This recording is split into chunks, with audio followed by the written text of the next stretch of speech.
Hola, buenas tardes. En esta pequeña cápsula vamos a hablar de la desintegración de la Edad Media. Denme un minuto porque necesito compartir la pantalla.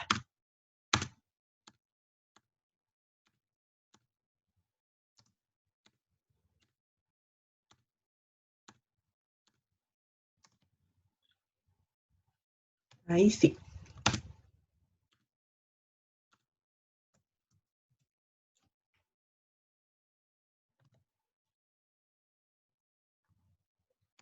Entonces, para recordar un poco nuestro contexto, estamos en las semanas de la Edad Media y, por supuesto, de la filosofía medieval.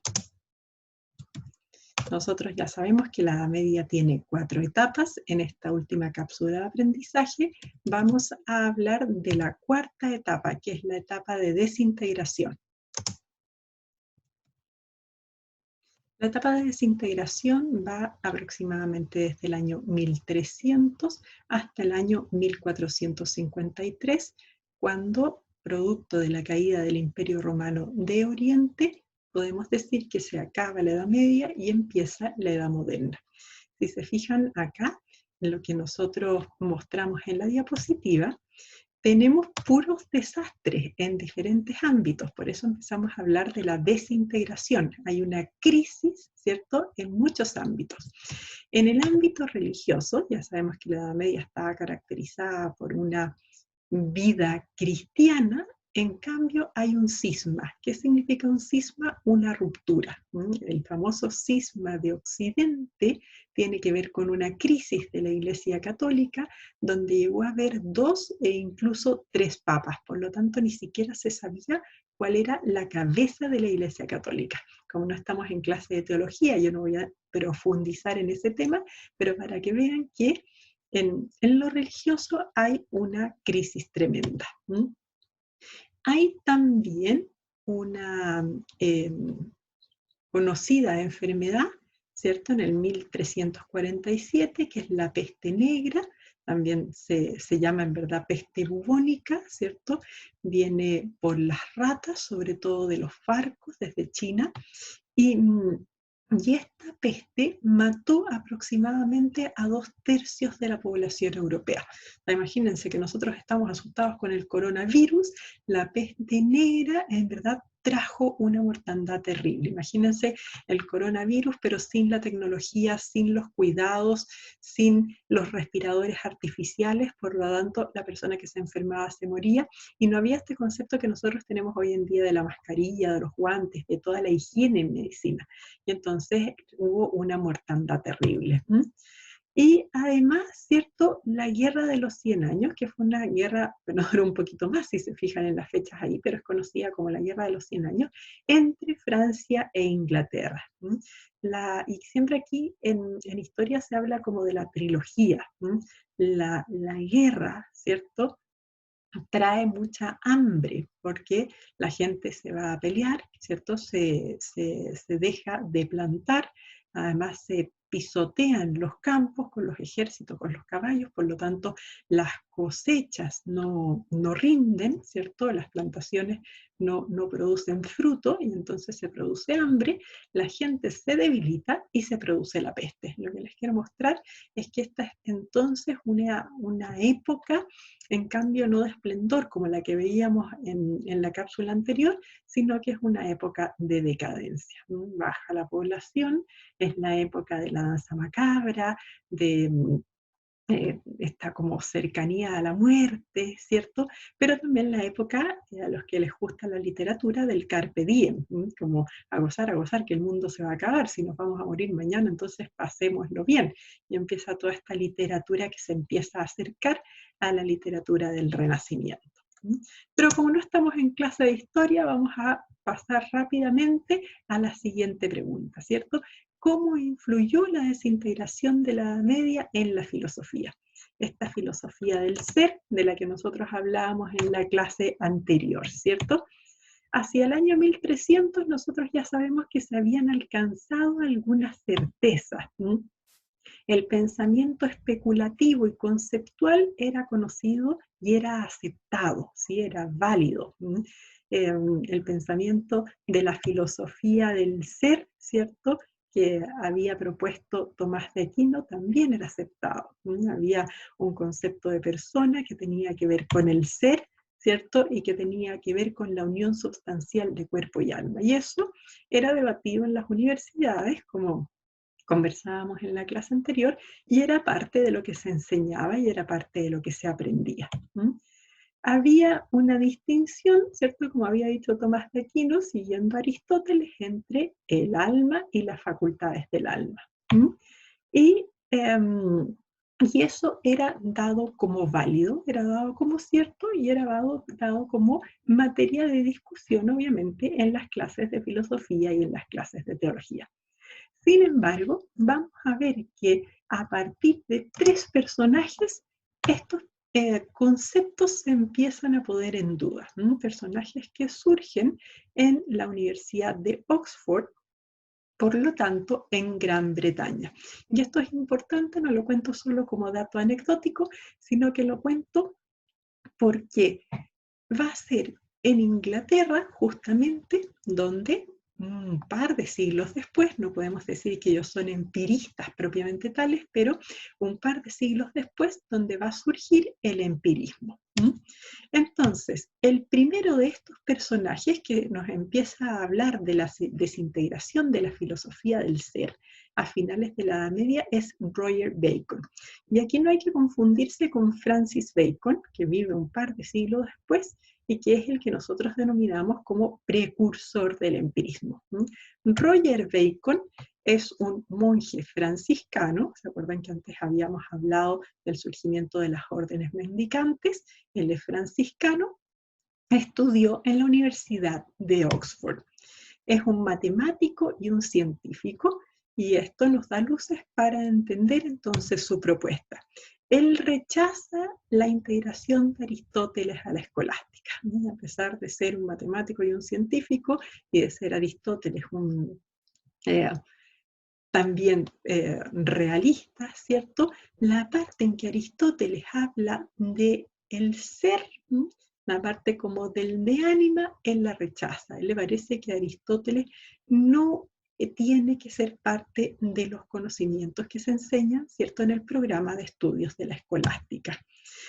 Y porque él en el fondo dice que lo que da fuerza al conocimiento es lo experimental, no lo especulativo. Y aquí entonces se empieza a abrir un camino que va a empezar a desacreditar el pensamiento como especulación y que en cambio va a empezar a valorar la experimentación en cuanto forma de conocimiento, cosa que va a ser muy propia del Renacimiento y de la modernidad, como vamos a ver cuando veamos el contexto de la Edad Moderna. Juan Duns Scoto, otro personaje, también franciscano, también estudió en la Universidad de Oxford, sigue a Roger Bacon, pero de él decimos que es un esencialista. Y él dice que la esencia prima por sobre el ser, porque el ser solo individúa la esencia. ¿A qué nos referimos con esto? Por ejemplo, si nosotros hablamos de Juan, ¿cierto? ¿Qué es lo más importante de Juan? Él diría, lo más importante de Juan es su esencia, es decir, Juan es un ser humano. Que Juan sea Juan, y el ser de Juan, va a decir Duns Scoto, tiene importancia solo en la medida que individúa a un ser humano que se llama Juan, así como puede haber otro ser humano que se llame Pedro y otro ser humano que se llame Pablo. Pero lo importante, va a decir Duns Scoto, es que Juan es un ser humano, es su esencia. Entonces lo importante es el ser humano, lo importante es el perro, pero no es ni Cooper, ni el Cholito, ni el perro Chocolo, ¿sí? ¿Por qué? Porque el perro Chocolo o el Cooper o Cholito son solamente individuaciones de una esencia que es la esencia de perro. Y esa es la que tenemos que conocer para no enredarnos. Entonces él dice, al conocer es más importante la noticia intuitiva que la abstractiva. Es decir, La noticia intuitiva es la que se conoce a través de los sentidos, no antes, podríamos decir, de la concepción del conocimiento. Entonces él dice, cuando uno se queda en la concepción del conocimiento, ahí ya está abstrayendo. Pero lo más importante es lo primero. Lo más importante es lo que adquirimos con los sentidos. Y en este sentido vuelve entonces a desacreditar la especulación en pos de la experiencia sensible. Y por último, Guillermo de Ockham, ahí tenemos unas tijeras, unas navajas, se le llama a su propuesta las tijeras de Ockham o las navajas de Ockham, porque vamos a ver que es un corte radical con lo anterior. También es un franciscano, y al igual que Bacon y Scotto, sus predecesores, su vida transcurrió entre la Universidad de Oxford y la Universidad de París. Y esto es importante porque son las dos universidades más importantes de la época, ¿cierto? Pero hay una diferencia. París es una universidad más especulativa. Por lo tanto, tiene sentido que en la Universidad Francesa surjan personajes como los modernos que vamos a ver cuando estudiemos el racionalismo, como por ejemplo René Descartes. En cambio, la Universidad de Oxford es una universidad que tiende más al conocimiento científico, por lo tanto al conocimiento experimental. De ahí que tenga sentido que en Inglaterra surjan los empiristas en contraposición de los racionalistas, que es materia que se verá cuando empecemos a hablar de las corrientes filosóficas de la Edad Moderna a través de los trabajos que ustedes están investigando. Guillermo de Ockham es lo que se conoce como el precursor del nominalismo. Es la corriente filosófica que va a desacreditar la filosofía del ser, porque dice que el ser lo único que hace es darle el nombre a las cosas. Y entonces él ahí dice, ¿cierto?, que la noticia abstractiva nada nos dice de la cosa. La noticia abstractiva es solamente el simple nombre que se le da a la cosa, porque la cosa se nos da en la noticia intuitiva, ¿cierto? Viene a completar la intuición que había tenido su predecesor Juan Duns Scoto. Nosotros conocemos a través de lo primero, y lo primero es la noticia intuitiva, que se refiere a lo primero que nosotros adquirimos a través de los sentidos. Eso es para él lo importante, no la concepción del conocimiento que hacemos después a través del proceso de abstracción. Y entonces él dice que la escolástica lo único que ha hecho es hacer como una maraña de entes, maraña de seres, ¿cierto? Los seres para acá, los seres para allá, la filosofía del ser. Y él dice, todo esto hay que desembarazarse, esto hay que deshacerse de esto, es solo enredo. Lo único importante es la noticia intuitiva, porque ella es la que nos habla de las cosas mismas.